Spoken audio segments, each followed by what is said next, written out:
For more, let's go to Boston and historian James Boyes, Senior Research Fellow at the Center on U.S. Politics at University College London. Thanks for being with us here on France 24. Good afternoon. It's good to be back. Thank you very much. Now, we've seen this movie before. There were similar threats when Trump was first president in 2017. At the end of the day, it all ended with a negotiation. Is this time different? Well, I'm glad you raised that point, because I think that what Donald Trump constantly resorts to is what I refer to as extreme coercive diplomacy. He puts vast figures out there. You're talking about the 25% tariff that he's talking about imposing upon the European Union. Similar figures, of course, being applied to Mexico and Canada. This should be seen, I think, as part of a negotiating tactic to scare, I think, his opponents into some degree of acquiescence. Very clearly, Donald Trump has maintained a small number of very hard-held views over several decades. One of the most firmly held is the idea that the United States is being taken advantage of by friends, allies, and opponents all around the world. And he sees it as his task to reset that, to put his America First agenda at the forefront of all that. And I think we're seeing that played out across a whole series of strata in the talks which are ongoing this week. And we heard that adult language, if you will, in that clip in the report just before. I mean, you know, Donald Trump calling Zelensky a dictator, but then on Friday they're meeting at the White House, saying the EU is trying to take advantage, was created to take advantage, created to take advantage of the United States. Is it all just bluster, or is there something different? Well, again, one can take issue with Donald Trump's use of language. He is, of course, I think, mainly speaking to a domestic audience in many of these instances, which respond well to that rather earthy tone. From the president's point of view, what he's looking to do is to redress the U.S. trade deficit with the European Union, which is increasing. The figures which have been put out recently show a 12.9% increase in the trade deficit from by almost $27 billion. From the U.S. perspective, that's something which simply cannot be allowed to continue. And what he's cleverly doing, I think, is talking about this idea of reciprocity. Well, we will do to you what you do to us.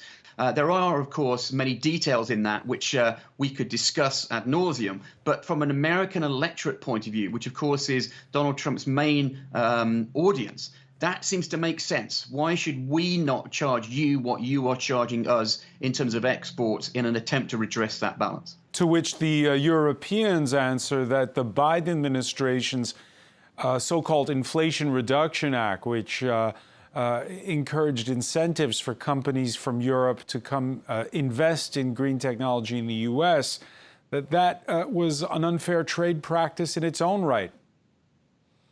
Absolutely. To which the Trump White House would tell you there's a new sheriff in town, and that things have moved on substantially, if you hadn't noticed, under this new administration. Very clearly, I think, Donald Trump is trying to do everything in what is a very short time period. I think everybody needs to remember, of course, that in a little over 20 months, there are midterm elections, and after that, all eyes here will be looking to see, bizarrely enough, who will replace Donald Trump. You're seeing an administration having to move fast, moving fast, and attempting to deliver as quickly as possible on those campaign pledges ahead of those all-important midterm elections. And I think we really need to look at this through the prism of domestic politics as much as anything else. You don't sound very worried, James. Well, it's interesting, as a Brit who has been living in the United States for the past 5 years and studying Donald Trump and writing about Donald Trump and this idea of extreme coercive diplomacy, I think you see a pattern in Donald Trump. And I think all too few academics, people in the media, take the time to actually really study Donald Trump, to understand and to see his pattern of behavior. And I think if people were to do that, they might be a little bit less worried as well, and to see this idea that Donald Trump does fit into an extreme form of American diplomacy, but certainly one which I think is understandable if one takes the time to comprehend his track record and to realize this is not just a normal politician. He is someone who's come in. He sees that he has an opportunity to address many long-held concerns about the status of the United States, the status of the American government. And you're seeing him move very, very quickly to address long-standing issues which many people have long felt needed to be addressed. But at the same time, these are not normal times. What with we saw those images of Elon Musk basically lecturing Trump's cabinet on Wednesday. The same Elon Musk who supports the jailed far-right extremist who calls himself Tommy Robinson in the UK, who's bashed Keir Starmer aplenty.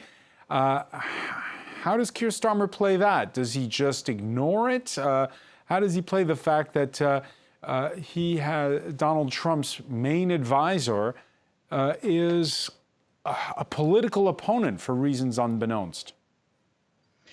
I think Keir Starmer is going to want to do everything possible to get away from any issues of name calling. After all, he himself has referred to Donald Trump as being offensive, repugnant.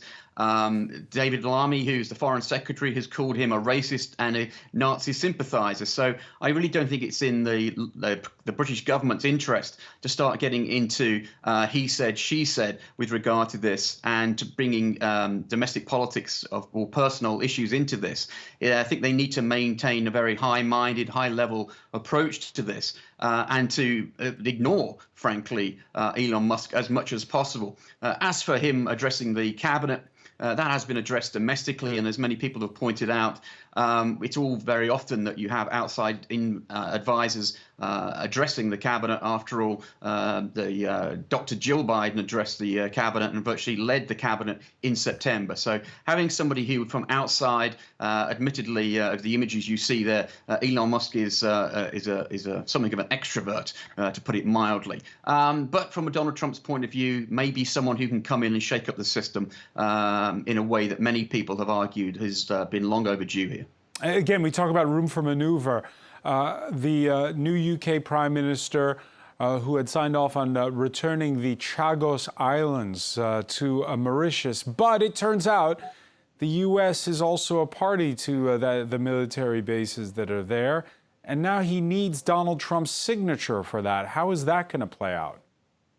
Well, again, if you want to talk about an unmitigated disaster and something which was totally unnecessary for this administration in London to seemingly make in its first months in office, you do have to wonder about the wisdom of this and the deal that appeared to have been struck with regard to returning these islands effectively to Mauritius at the very time when you have the presence of the Diego Garcia base there.